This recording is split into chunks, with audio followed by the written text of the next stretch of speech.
It is a great honor and a privilege to introduce Reb David Rothschild. We hear you from Zurich, and especially here in Eretz Israel. We here in Ramat Beit Shemesh. And Reb David, you were born in 1923. That's amazing. Anyway, if you could mention a little bit about your unbelievable family. You were one of 10 children. Yeah. With 9 boys and 1 girl. Yeah, that's right. You know everything. No, but if you could tell us a little bit about your incredible family. You came from such a wonderful, special family. Yeah. I give you a riddle. My dear pastor, Zichron Livrocha, you had 10 children. He was asked how many children he has. He said, I have 3,500 boys, and each one has a sister. Did you get it? Sure. Did you get it? So, yeah. 3,500. That's 9 and... Yeah, okay. You were born in Zurich. Yeah, that's right.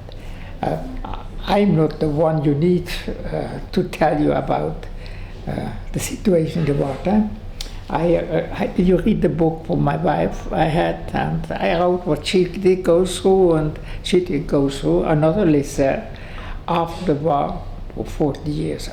Beside with me, she didn't speak about Auschwitz or everything.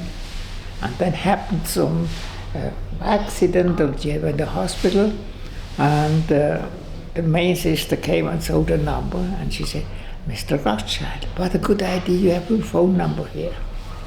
And this gave her such a shock. She said, I have to speak about it, the people have to speak.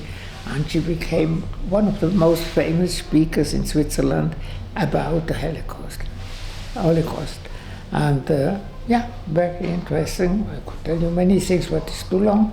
But she never spoke to your children? She did. She didn't speak till my children were 12, 13 years old. That's my daughter. Then she talked about it. The children didn't know anything of the past, and she didn't. She always said the following thing. The past is like a small a lake. Yeah, a small lake. Little bit ice on it. If you go on it, you plump in. As long as you don't do it, it looks like a thing. So she didn't speak about it till it happened, this thing. But we spoke a lot of it, and I tell you, she did go through the book you did. She was working at the crematoria, and she had to sort out the clothes and the bags and everything for the people who just a few hours before were passing away. And it happened even once in the night. She was sorting out, and she said, the bag, that's the bag of my mother. Oy. And the people thought she has been crazy like everybody else. She opened it. It was a letter from the mother, wrote to her. It came back because she was already by the Nazis. And this was for her a big shock. And things like that happened, yeah. And she was from Pressburg originally? Yeah, right. But she spoke to you? She mentioned... every day. She needed someone. And then you asked her to speak when they had with the Swiss, with the whole... No. She was asked from the television to speak, and this was such a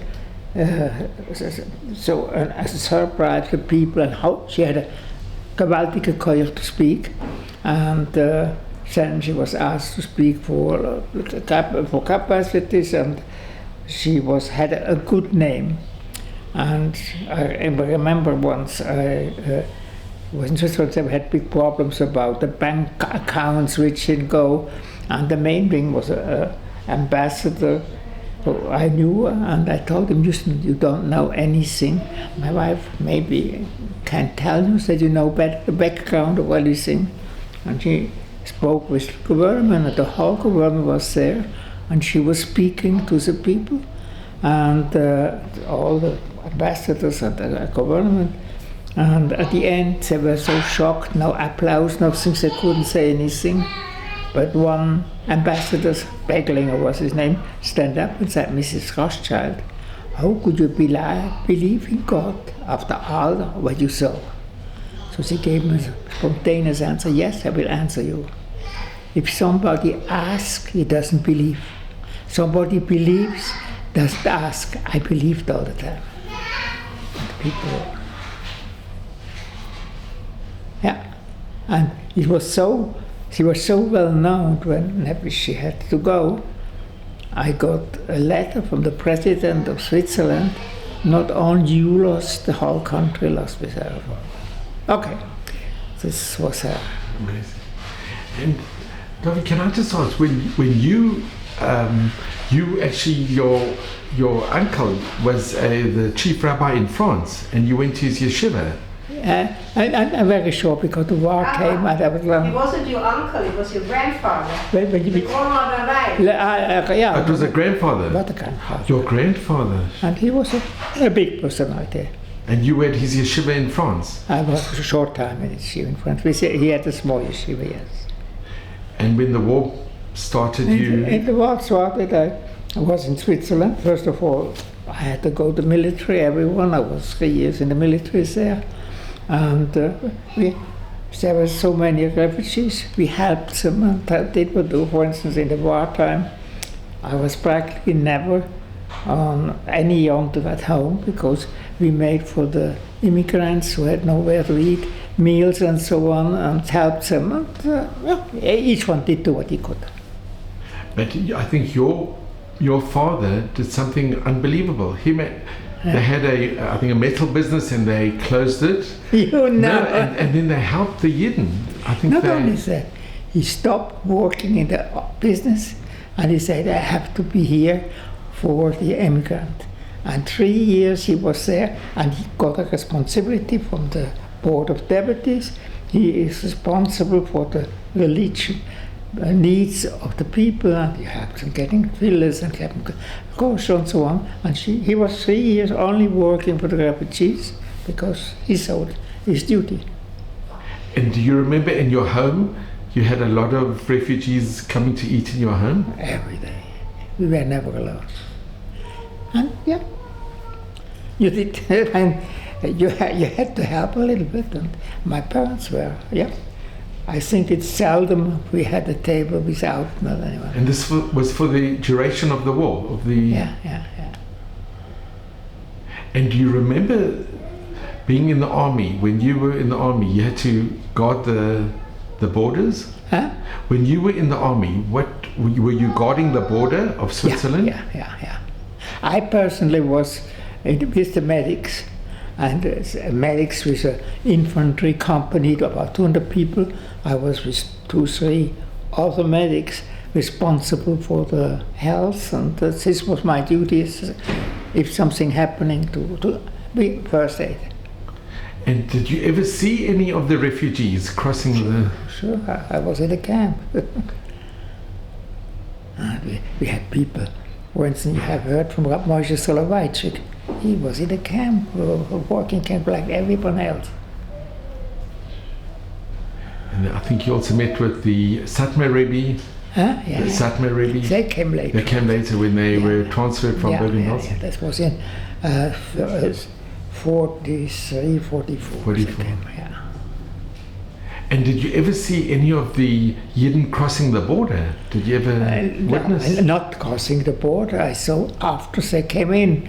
I saw them, but they were first going to the police and so on. But virtually seeing over the border, I never saw.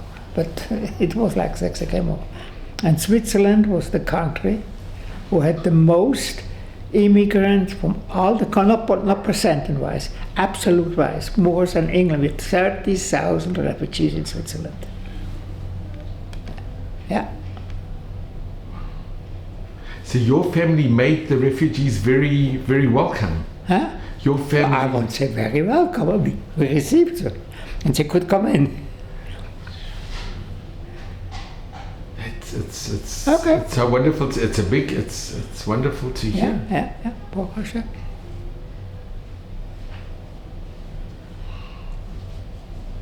And did you stay in touch with a lot of the refugees after? Sure. This was a natural thing. Okay. Well, listen, there were poor people and had nothing left over and came to Switzerland, but survived. And did they tell you what was happening in the different countries where they came from Germany and France? And so you knew what was happening in the Shoah? No, not only in end of 42, 43, we heard rumors, we didn't believe it's possible, something like that. And no, these refugees came in the beginning of the war. So they were not the one who were in Auschwitz and so on, but they had their own experience. And did you hear of any of the refugees that they were turned back and they had to go back to France? That's another story. Switzerland had 30,000 things, and Switzerland was surrounded from Germany, from the Nazis. In France, in Austria, in Germany and Italy, were all Nazis, so we were completely in and couldn't come out. And we had problems with Norwich, we didn't, because Switzerland always imported. So in the year 1943, the Swiss said we can't take more because we have problems with our own country, and they didn't let it in. But the world knew only they sent back people, but they had before 30,000 came in. And did your family know or have a kiss with the Sternbuchs? Bitte? Sternbuch, with Recha Sternbuch? And Oh, sure. Recha. They didn't know. And your family had a kesher? They had a connection? No, I knew them. So she had very special things. She had connections with Germany and so on. I knew her, we spoke about, but we had in other fields to do, not directly what she did work.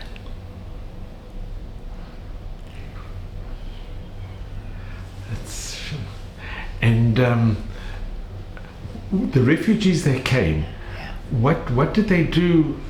Were they able to work? Were they able to? They had to be in camps. And in the camps, some of the camps, the men had to work, making new roads, repairing roads and so on. And the others were there, nothing to do. They got their food, and the one who died him had it much easier because they believe in Hashem, and so the other one was very hard. And would they let them out the camps for the Chagim? No, in the camps, everything. I remember I was a Pesach in a ladies' camp because we made a minyan, and our soldier was there in uniform to bring a little bit of religion inside. And were the other Yiddish soldiers in the Swiss army as well? Yeah, sure, there were quite many, but it was mandatory, everyone had to go. It was Well, too many, but... So you remember being in the camps for the Chagim, for Shabbat? Yeah. Okay. I mean, I want to say very hard, but compared to the one who were really, it was not so. It was very bad, but life, they were never in danger of life.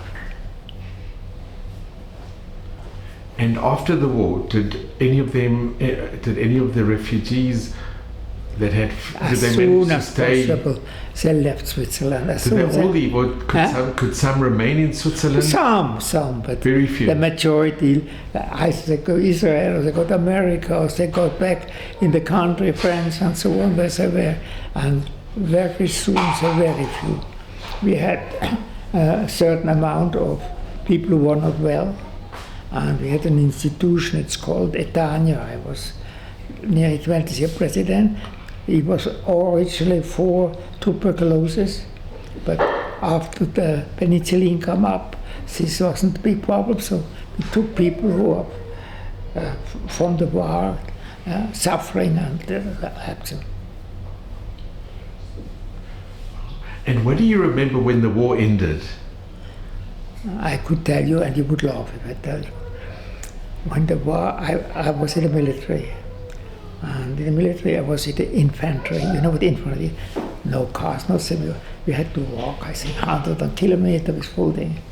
And we walked 50 minutes and 10 minutes rest, and then we will walk like that. So one day we were there, in the middle came a bike man with a message to the commander.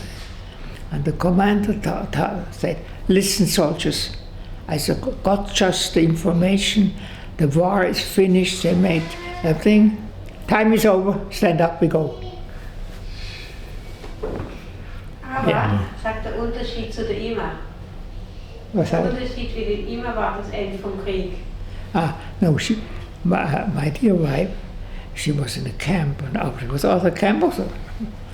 It couldn't be harder that she was, and I tell you one episode that happened after toward the end of the war. You had these force marches where they had to go days and days on it, and no religion, nothing, and the one who couldn't was killed about. So they were, I don't know, 2 weeks there. People couldn't come anymore. So they had made before late in the evening. They had made a halt, and so the SS lady who guided the thing called "Come in front" to my dear wife, and come in front to her. And my wife more or less knew what it meant. And she tried to make a little bit right, and she looked better. She came, and so the SS ladies told her, "You can't anymore. There's no use. You come with us." This means she has no. So she said, "No, I'm feeling well." She said, "You're telling story. I don't believe you. Give me your shoes." I give him shoes. Is finished because you couldn't walk anymore. And shortly time. They had to stay somewhere on the floor of a barn, which they were by night. And in the night, somebody came, doesn't know one, and said, "I stole your shoes," and they got the shoes back and could go the next time. It was very hard. At the end, they were saved by Duke Bernadotte from Sweden, and she came to Sweden there, and they were then in camps, and eventually I met her, and Baruch Hashem, I got the best wife. And can you show us the book that you wrote? And I think it's got the most significant meaning. You know, my wife told me I survived. 100,000 passed away. So that I survived is an obligation for me. I have to be for others. And she did all her life. So I gave the title, "Living is Giving." All her life was giving, for helping other people. And she kept her emunah always. Huh? She kept her emunah, her belief in Hashem. She believed, Yeah. even though she went through such. Yeah. It's amazing. Yeah. And David, can I ask, did you have family outside of Switzerland? Huh? Your family, were they mainly living in Switzerland? Yeah, mainly. Or did you have relatives outside? No, my grandfather was in France. In France. But in the middle of the war, his life was in danger. My dear father made arrangements he and his wife could come to Switzerland. They were with us till the end. But the war was finished 2 weeks. He said, "I have to go back." He was nearly 90 years. "I have to go back to France. My children, which was killed, don't have somebody," and he did go back as all. And this was Ravil. Yeah. And I tell you another thing. It was at, I think, March something, was before Pesach.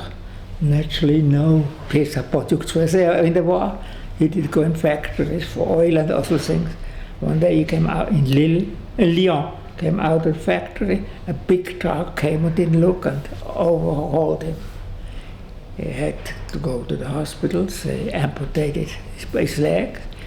My dear grandmother came to visit him, and he had a cover over it and said, "I'm so sorry, I can't be with you, I cannot help you, you're alone, I'm so sorry," and so on. He never told her that he lost the legs, not together. Yeah, these were heroes. Real heroes. Unbelievable. Yeah. But I mean, you're an amazing after the war, I think you got very involved in the Kehila in Zurich. I was many years president of the Kehila, and afterwards we had the Switzerland a board of deputies which were looking for all the killers and so on, and I was there for many years. Yeah. Can I just ask you, what do you remember of your meeting with the Satmar Rebbe? The Satmar Rebbe. Satmar Rebbe, I didn't really meet him. I saw him, but I spoke with somebody, one of the Gedolim. I had a little bit contact. It was, I'm a little forgetting. I forgot the name, and the impression was these were people from Hashem. And do you remember, or did you ever meet anybody who came, besides from the Satmar Rebbe, from the Kastner train? Yeah, I did. That was a very unpleasant time. Resha Sternbuch, she had a connection with one of the Nazis, and against lorries they gave, they could bring a certain dude outside. And the president of the board of deputies, where I was later in, he had with an other high person contact and could do also. So both are a little bit in competition. She said once more, but they also say also. Yeah, there was the Castor one, which afterwards some discussions were about. Papa, did you know hij zijn wijn in Montreux? Weinberg. Yeah. Yeah, and then what he didn't have much. He was in Montreux. We had also some Gedolims there. Yeah. And were there any other Gedolim that you met who survived There was from the... one Godel, which after the war was in Switzerland. It was Rab Moshe Soloveitchik, one of the big Soloveitchik. And afterwards I had close contact with him. And yeah, he was helping in my position many times. And I think you were asked to meet with the Pope when Pope John Paul came. Yes. And yeah, it was an interesting meeting. And I was asked one day, look einmal, in meiner Dingtasche, ich vergessen die Bilder drin, in der checkte. I was in the board of deputies, one of the people responsible for the Zurich. And there was a bishop, Mami was his name. I knew him very well. He was now in Israel. One day he called me up. The Pope is coming to Switzerland in 2 months or 3 months, and he wants to meet someone from the Jewish border. Would you be ready to see him? So the first thing I did do, I asked the door, well, is it no hack to go to see the Pope? So, yeah, he told me. The Pope is like a melech, and if a melech asks you, you have to go see him. But don't make only no compliments, and so try to achieve something. So we tried what we could achieve for him. I make it very short. And yeah, we had at the end 2 questions we were asking him. The one was Easter liturgy, which was absolutely anti-Semitic and so on. And the second thing, why he doesn't recognize the state of Israel. But I had also problems before. If you meet Popes, there are certain formalities which you do. One of the formalities is you have to call him Your Holiness. No, My Holiness is somebody else. So I spoke with my colleagues and so on. I said, you can't, you have to, you can do it, and you have. I didn't discuss with them. The day came, the Pope came. I said, Your Eminence, I'm so happy to see you. No, he said, okay. Here you have a big pictures.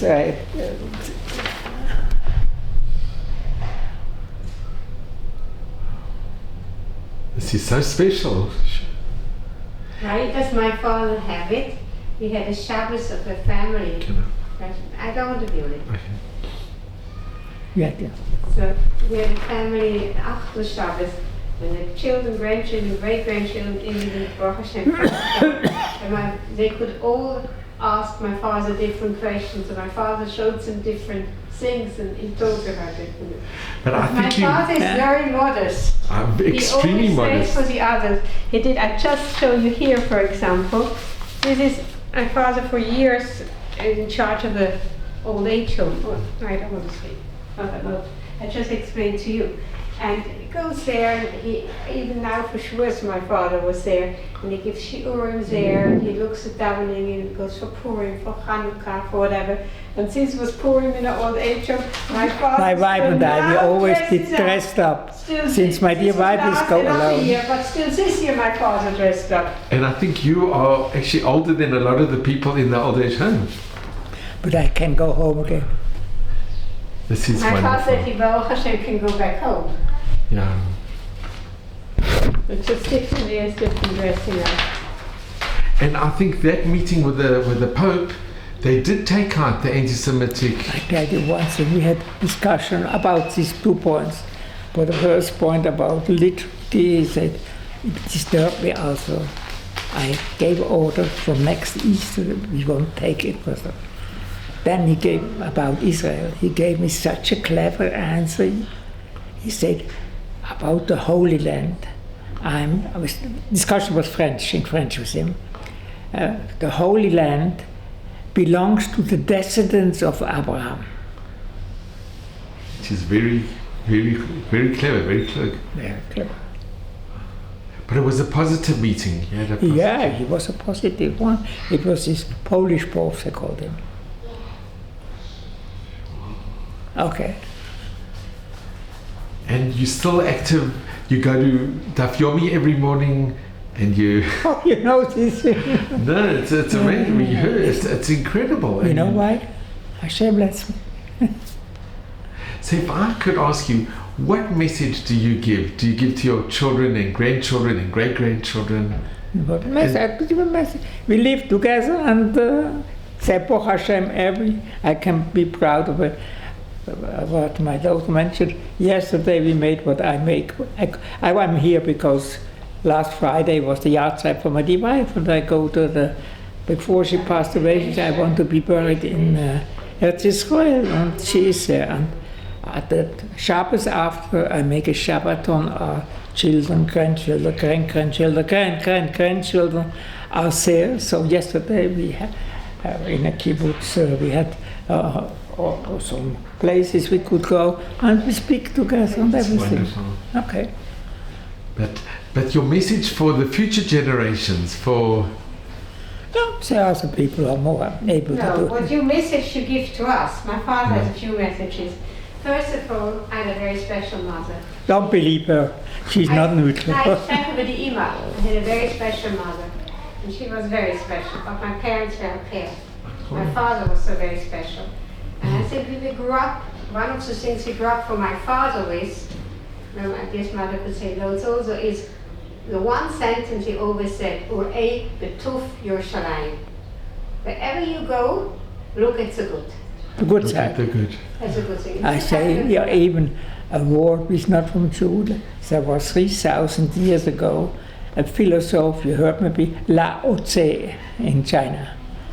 He said once the following word, there are people who saying, what a pity, the roses have thorns. But the other said, isn't that beautiful that the thorns have roses?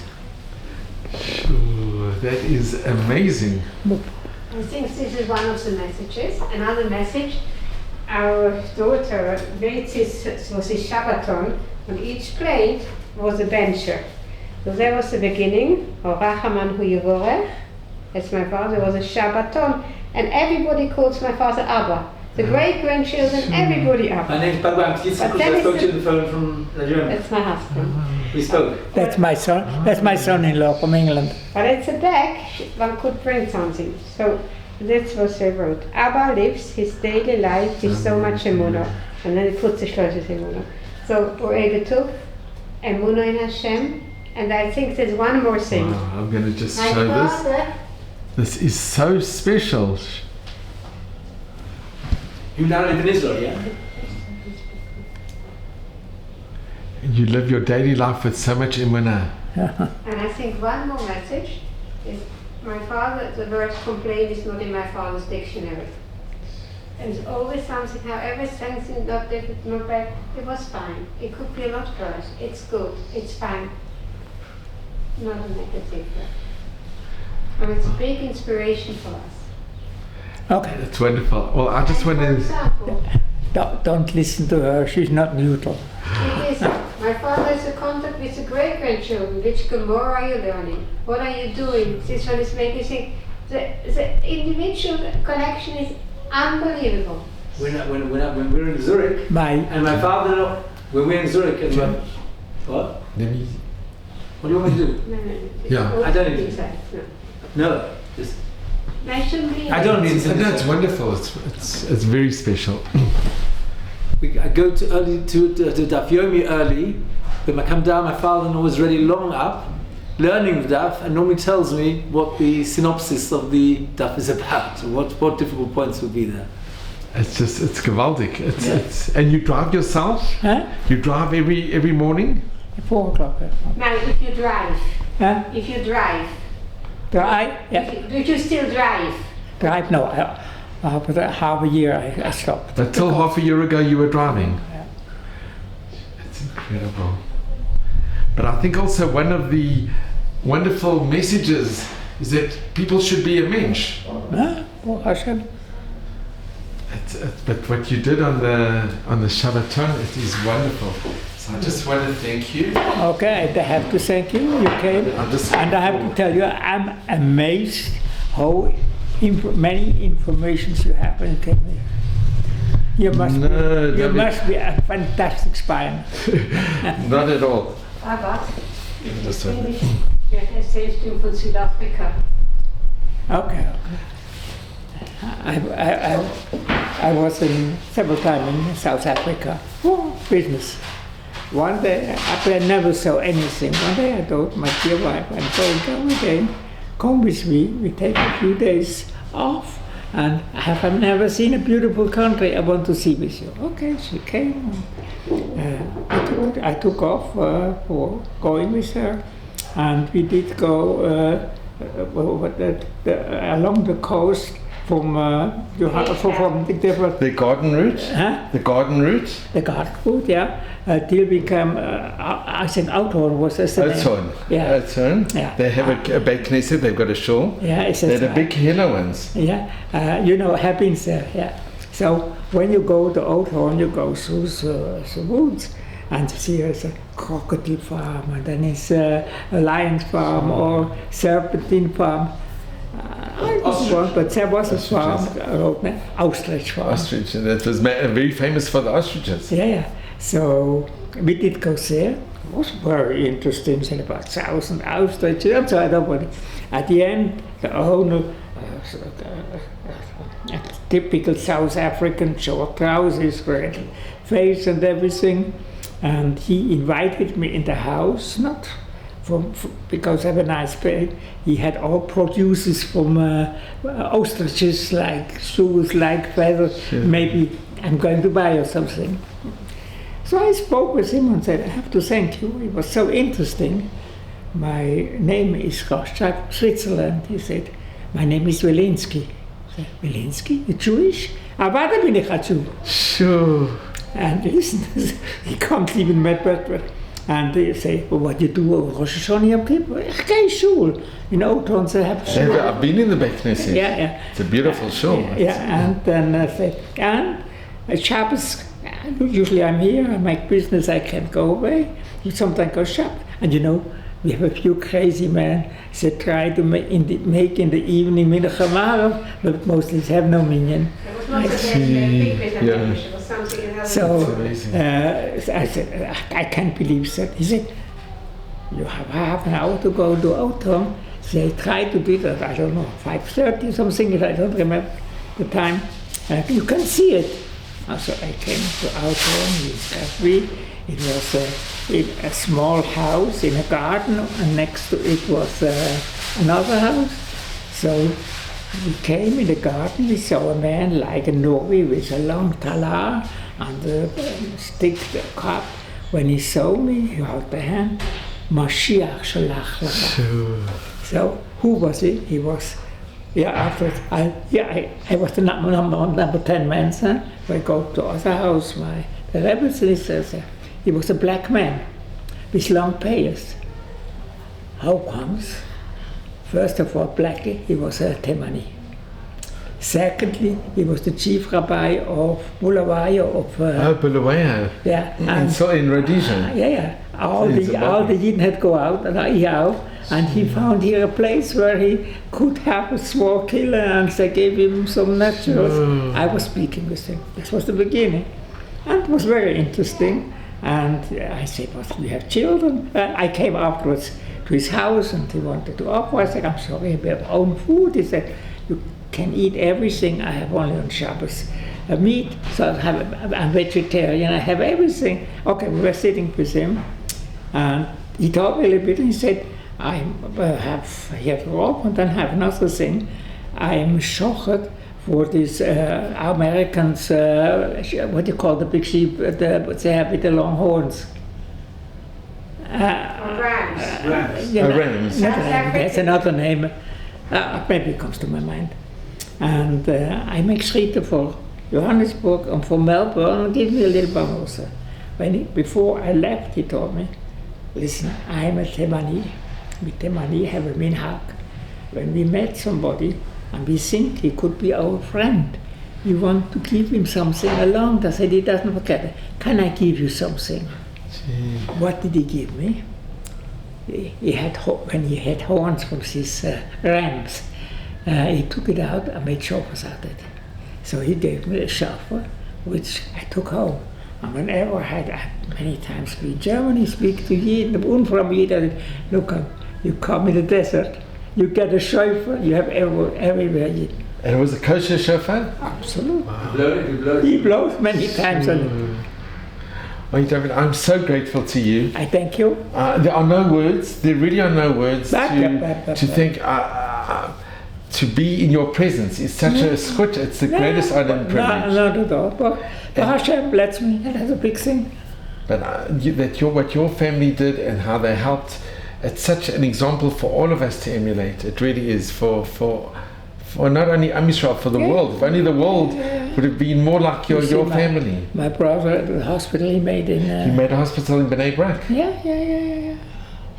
It's incredible. And there's one thing. He's a doctor, but he had to collect the money.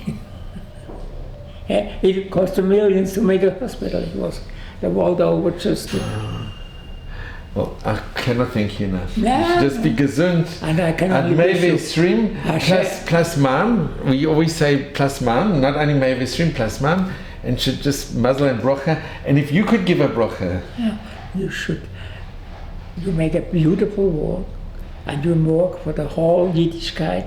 Hashem shall give you the koiches and the seichel, do the right thing, that the Yid are feeling what the time we had to go through, even though it's a bad time. It was even worse. It was, and let's hope Shalom comes very soon. Amen. Tadarabah. Okay, thank you so much. Thank you, you came. It was my pleasure to meet you. It was such a schut.